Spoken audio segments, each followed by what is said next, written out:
Breaking news mga kababayan, Senador Marcoleta sumabog na naman dito sa Net25. Binulaga si Tito Soto at Ping Lacson at Erwin Tulfo at minority na talunan. Dito po mga kababayan, binomba ng husto ni Senador Marcoleta ang ating matalinong abogado na nasa Senado. Dito naman po sa panig ni Erwin Tulfo, nagsumbong na parang bata. Nagsumbong sa kanyang kuya Ramon Tulfo na laos ng broadcaster na may banat kay Senador Marcoleta. Mahirap daw debatihin ang bobo na nagtatatali-talinuhan mga kababayan. So dito, binombo talaga ni Senador Marcoleta ang mga bobo 11 mga kababayan. Sapagkat yung sinasabi ni Senador Marcoleta na proposal dito sa gagawing remote video conferencing, ginawa pala ng mga bobo 11 panahon ni Dilima dahil nakulong ito ng 5 taon hanggang 7 taon, nakapagtrabaho pa rin kahit nasa kulungan. Sabi ni Meg Zubiri, magagawa lang daw itong online video conferencing kung panahon ng gera at pandemic. Nakalimutan yata ng mga bobo 11 at talunan 11, idiot 11, na ginawa nila kay Dilima ang video conferencing. Pero dito sa panahon ni Bato, bakit ang laki ng problema nyo? Diba mga kababayan? Kaya tama lang nasabihan at bombahin kayo ni Senador Marcoleta na kulang kayo sa legal background. Kahit anong sabihin, kahit anong pit-pit sa mga itlog nyo, hindi kayo makaintindi. Kaya ngayon mga kababayan, ituloy natin pagbomba ni Senador Marcoleta sa mga bobo 11. Ito na, talagang pinadugo ang kanilang mga utak dito. Ito na po si Senador Marcoleta, ipapaliwanag ng husto sa mga bobo 11. Tunisan eh. Yes po. Hindi pa nga tapos yun eh. Dapat may interpellation doon. Isa nga ako sa mag-interpellate doon. Kaya lang nakiusap siya na mag-deliver ng privilege speech considering kanya na may connection doon. Kasi ang pinag-uusapan, yung tanong ni Kuya Benny, bakit nagkaganyan ang Senado? Ayan, oo. Kasi yung privilege speech niya kasi, kayo naman ang nauna kanya. Ito, yung mga ganito. Pinasinag niya yung sinabi ni Senator Risa. Opo. Na as para sa ko, habang kanya nandyan si mga Duterte, they are, hindi ba? They are the clear and present danger. So, nung tinanong ko naman, so, yung baka ako gusto niyong alisin? Hindi naman sila kumikibo. Ayun na nga, kasi stand nila yun eh. Yung pinasinag ako nang ako'y naimbita sa isang istasyon, tinatanong ako, sabi niya, Sen, may connection po ba yung, yung takeover ninyo doon sa impeachment? Sa palagay ko, wala naman, sabi ko, dahil alam naman nila, 12 kami. So kahit hindi kami mag-coup. Kung hindi namin alam kung anong direction ito, kako, pero pwede namin idikta kung saan kung saan ang swing ng ng impeachment. So gusto ko sabihin, with 12 on our side, alam na ninyo kung anong magiging direction. Diba? So, bakit nyo sasabing may connection doon? Di ba? O, ibig nyo sabihin ka ako, yung opinion ko na yun, tatanggalin nyo? Masama ba ka ako yung nagbigay ako? Kayo naman ka ako. Halos araw-araw kung ano pinagsasabi nyo rin sa television, sa dyaryo. Di ba? Tapos, sabi ko, ito, pwede ko ba akong sagutin ngayon kung bakit nagkaganito tayo? Opo. Bakit ba ganyan na nangyari ngayon sa Senado? Inisa-isa ko, sabi ko, Kuya Benny, sabi ko, unang-una, kaya nagkaganito ang Senado, kauna-unahan na, nilustay natin ang halos 9 na buwan. Ang mga tao naghihintay ng kasagutan kung anong nangyari sa pera nila na ninakaw sa tanghaling tapat. Opo. The 1 trillion scandal in flood control projects. Ano ang ating may dadahilan sa tao na sa loob ng 9 na buwang singkad ni isang pagdinig ay wala kayong ginawa? Basahin ninyo ang social media. Maaring ang mainstream media hindi nire-reflect ang katotohanan nito. Pero ang social media.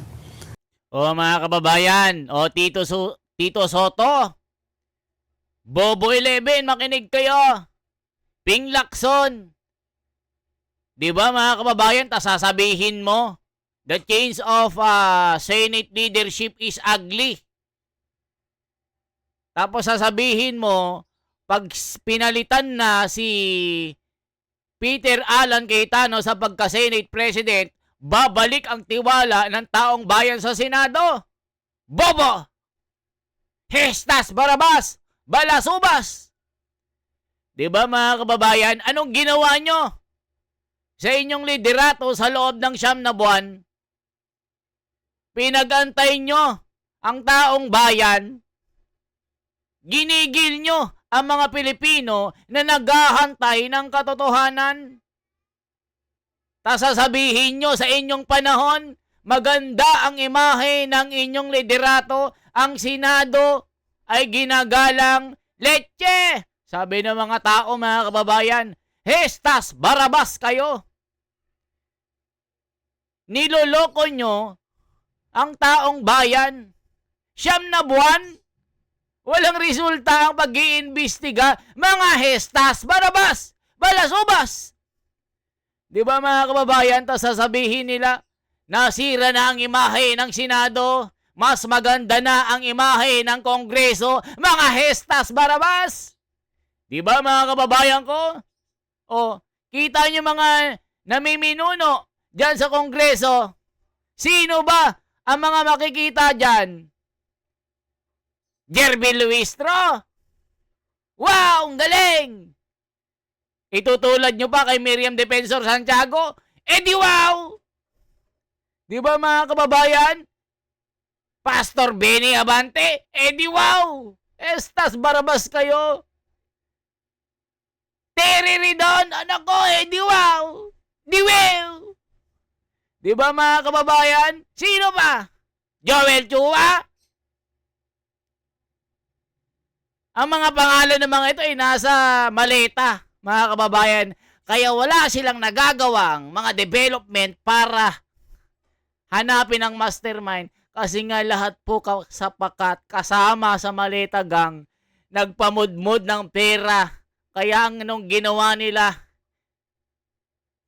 ginahasa nila ang mga Pilipino sa pagnanakaw na ito. Sasabihin nyo magandang imahe ng Kongreso. Hestas Barabas! Sabi ng mga tao, mga kababayan ko. So ngayon ituloy natin paano binomba ni Senador Marcoleta ang mga Hestas Barabas na mga ito. Ito po. Opo. Wala nang katiwa-tiwala sa atin ang dahil doon. Dahil pinipilit ng chairman, sabi ko, na hindi siya magpapatuloy ng pagdinig hanggat hindi kami pumipirma sa partial report. Oho. Kuya Benny, ikaw ba naging undersecretary ka? Binigyan ka ng isang director mo na pinapipirma niya, ay pinagagawa mo niya. Ito po yung report ko, sir. Pakipirmahan niyo po. Partial pa lang po ito. Nakita mo, Kuya Benny? Mhm. Anong klaseng report ito? Kalahati lang. Ano ipipirmahan ko rito? Sir, ito pa lang. Hindi, ayusin mo muna. Mahirap na ako. Baka mamaya, pinirmahan ko yan. Pagkatapos, yung palang kalahati, inconsistent pala dito sa kalahating ito, yung nakapirma na ako dyan. Anong sasabihin mo? But Kuya Benny? hindi po ba yung pagpumirma kay, di ba, parang affidavit yan eh. Bawat pahina pipirmahan mo. Di ba ganon? O, kalahati pa lang yung report, pinapipirma na sa'yo. Pero bawat pahina po pipirmahan, hindi po. O yung huli lang. Yung huli lang ang pipirmahan mo kasi pati yung pagkakabigay sa amin hindi naman hard copy. Binigyan lang kami ng Soft copy. Hindi soft copy, link USB. lang. Link pala. Link Binigyan pala, kami ng link. Kami ang magpiprint. Ngayon, ang nakakapagduda ron, wala namang instruction kung kanino galing ito at anong gagawin namin. Ang gusto nila, basahin namin. Pagkatapos, kung pumayag kami, ibibigay nila yung last page. Doon kami pipirma.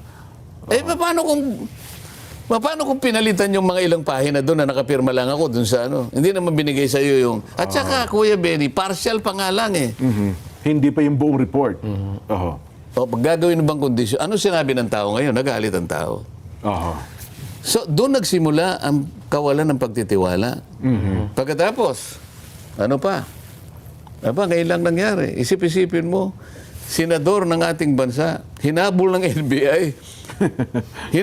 Hinabol ng NBI. Aatid sa ano? Lawit ang dila ni Senator Bato nung makarating sa session hall. Ganon, nangyari. talaga. Nangyari na ba sa kasaysayan ng Senado? Hinabol mo yung Senador? Huhulihin, dadakpin.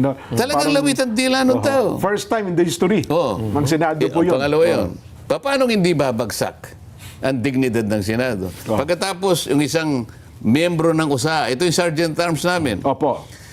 pinagsusuntok nila, pinagtatadyakan ng NBI hanggang sa na-hospital yung tao.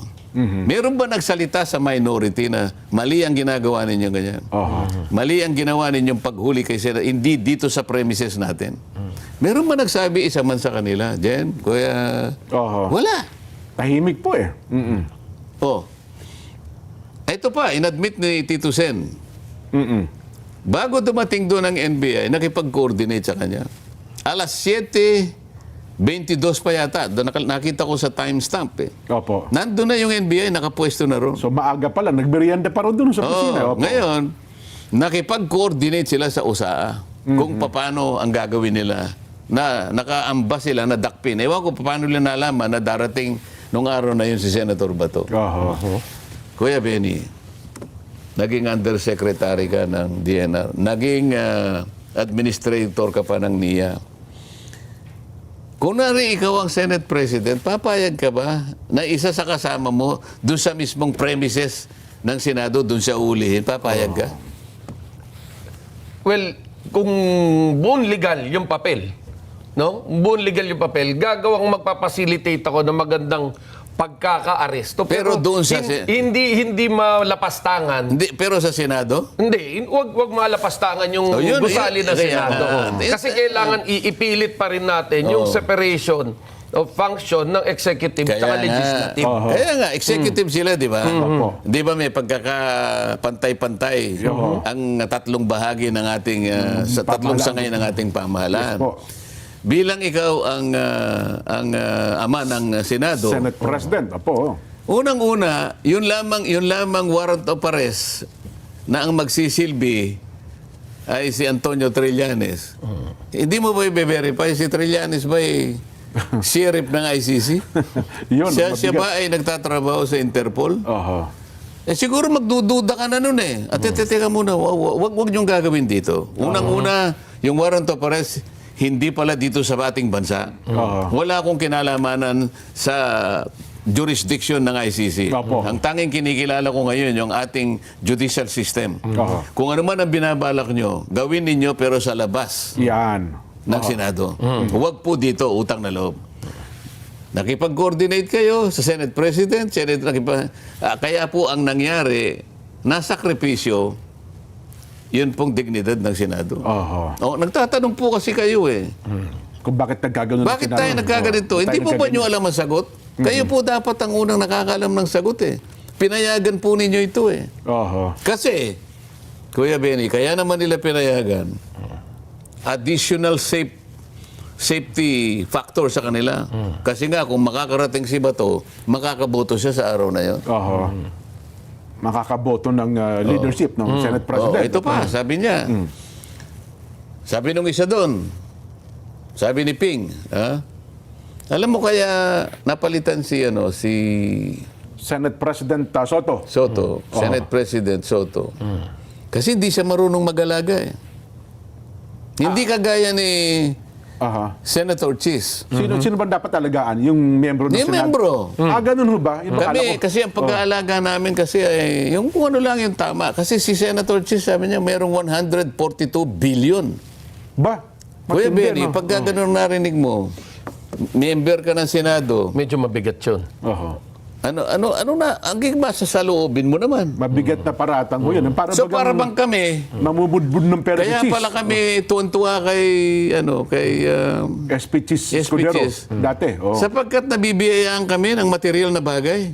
O, kita nyo mga kababayan, paano gawing bobo ni Ping Lacson ang mga taong bayan, tapos magpaparatang ng mga ganito na tila sinasabi na yung mga miyembro ng majority nun sa panahon ni Chis Escudero, natatapalan ng pera Grabe talaga ang mga hestas barabas sa mga ito, mga kababayan. Itong mga maletagang na ito, wala nang mabuti na nagagawa sa ating bayan. Kaya laging sinasabugan sa mukha ni Marcoleta ng banat. Kaya laging betlog ang nakukuha sa exam. Makikipagdebate kayo sa abogado na isang litigator ng korte na humaharap sa isang kaso tapos kayo ganyan lang. 'Di ba mga kababayan? Sinong hindi mabibwisit sa inyong mga hestas barabas kayo?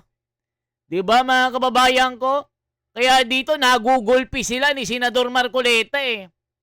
Wala silang maibanat kahit isa eh. 'Di ba mga kababayan? O tapos mag-iiyak ka, Erwin Tulfo. Magsusumbong ka sa kuya mo na laos na. Itong gurang na ito na isang journalist na nabugbog sa airport ni Raymart Santiago dahil sa kanyang pangingialam at pagbidyo-bidyo at pagkuha ng mga larawan na walang permiso. Nabugbog ni Raymart Santiago at naging panda ito, mga kababayan, nakakahiya. At ito pa, nakulong po ito. Idinimanda ng buong Pilipinas dahil sa kanyang pangungutya at pagbibintang ng kung ano-anong walang ebidensya. Ikinulong itong matandang ito, mga kababayan, na ngayon nagpapasikat na walang pumapansin. Buti nga pinapansin pa kita laos ka na eh. Itong Ramon Tulfo na ito, isusumbong kita kay Raymart Santiago pag nakita ka.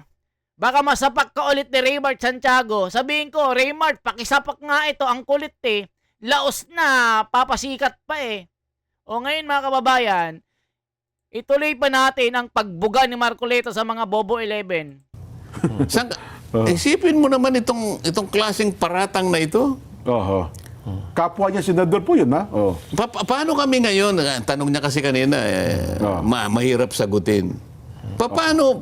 Kailangan ang mga tao ay kilalanin po yung katwiran dito. Bakit sila maglalagay? Ba't sila magpaparatang ng ganon sa social media, sa mainstream media?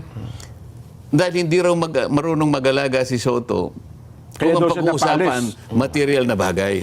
Masakit yun eh. Masakit yun. Tingnan mo. Ngayon, kanino nagsisimula itong bagay nito? So, baliktarin natin. Totoo bang mausay mag-alaga si Tito Sen? Maaari. Pero sa panig ko, pwede akong magsabi ngayon. At ito'y alam niya. Personal experience niyo po ito? Personal experience ko to. Okay. Ako mismo ang nakiusap sa kanya. Dalawang pagkakataon na kinausap ko siya bilang Senate President. Kasi ako naman, pag lumapit ako sa tao, ang alam ko ito'y makakabuti sa atin. Tama po ang yun. pagpunta ko sa kanya, dahil yung unang pagdinig ni Senate ni Ping sa Blue Ribbon, nagkaroon na kami kaagad ng hindi pagkakaunawaan sa ilang bagay. Tatlong bagay ang binanggit ko sa kanya. Una, sana Mr. Chairman, huwag ka nagpapa-interview na kung saan ay may pinapanigan ka sa mga respondents natin. Dapat maging objective ka para sa ganon, yung impartiality ng ginagawa natin ay hindi nila questionin. Opo. Tama naman po yun. Nagalit siya. Sabi niya, opinion ko to eh. This is my perspective. Sabi niya, tapos pinukpok niya kagad, hindi niya ako pinaraan. Ang isa pa, sana dapat sabihin ko sana, bakit ka pumupunta sa DOJ at saka sa ICI? Ano bang relasyon ng Blue Ribbon Committee? Bakit nakikipag ka sa executive? So lahat ng gagawin mo, hindi namin alam, hindi ka ako maganda 'yon. Yun naman, Pagkatapos, meron ako sinasabing prejudicial question. Aba, inano niya ako. Hindi ba niya alam, bilang abogado, ang ibig sabihin ng prejudicial question ay ganito. Yung ba technical na meaning ng prejudicial question ang inano niya, para bang pinamumukha niya sa akin, ito abogado ka pero gumagamit ka ng isang phrase na hindi mo naintindihan. Alam mo, ginamit ko lang yun sa ordinary meaning. Ibig ko sabihin, itong mga ito, nape-prejudice yung ating yung ating ginagawa. Nagiging bias ka rito eh. Ngayon, yun ang unang pagkakataon na pinuntahan ko si SP Soto. SP Soto. Sabi ko, Mr. President, sana kung ma-advisean mo yun na, alam mo na, yung bata mo. Sige, sabi niya, huwag kang mag-alala. Akong bahala. Makalipas ang ilang buwan, ayun, nag-splice siya ng video kung ano-anong pinagagawa niya para palitawin niya na meron akong sinabi na sinusurrender ko ang parte ng ating Philippine territory. Di lalong bumigat, ano? Opo. Pinuntahan ko uli. Okay. Mr. Senate President, parang hindi mo yata siya nasabihan, lalong lumala, sabi ko.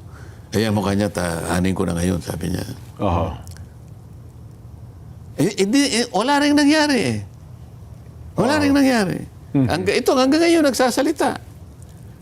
Punta ng punta sa media, lahat sinasabi, para lang lait-laitin ako at may ibang kasama ko. So sa tanong ni Kuya Benny, Ba't Kuya Benny, nagkaganito? talagang napakahirap sagutin. Kasi kailangan lahat magkaroon ng adjustment. Wag ganito. O, ayan mga kababayan ko. Kayo na humusga. Tito Soto! One Ball! Ping Lacson! Erwin Tulfo Bendalo! Ano? Kayo mga majority, weak out. Yung mahina, walk out. Mga kababayan, mag-comment, mag-komento, mag-react, mag-share, mag-like po. I-share nyo po ito mga kababayan sa mga grupo na kung saan kaparehas ng kapanalig. Lahat ng mga kaparehas natin ng katwiran at katotohanan, i-share nyo po ito sa mga FB group nyo para malaman ang kabobohan ni Tito Soto at Ping Lacson at Betlog 11.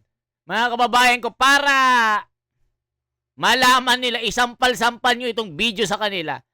For transparency, for a better democracy, mga kababayan. Ako si The Wonders Philippines. Mabuhay po kasama sa katwiran at katotohanan. Salamat po.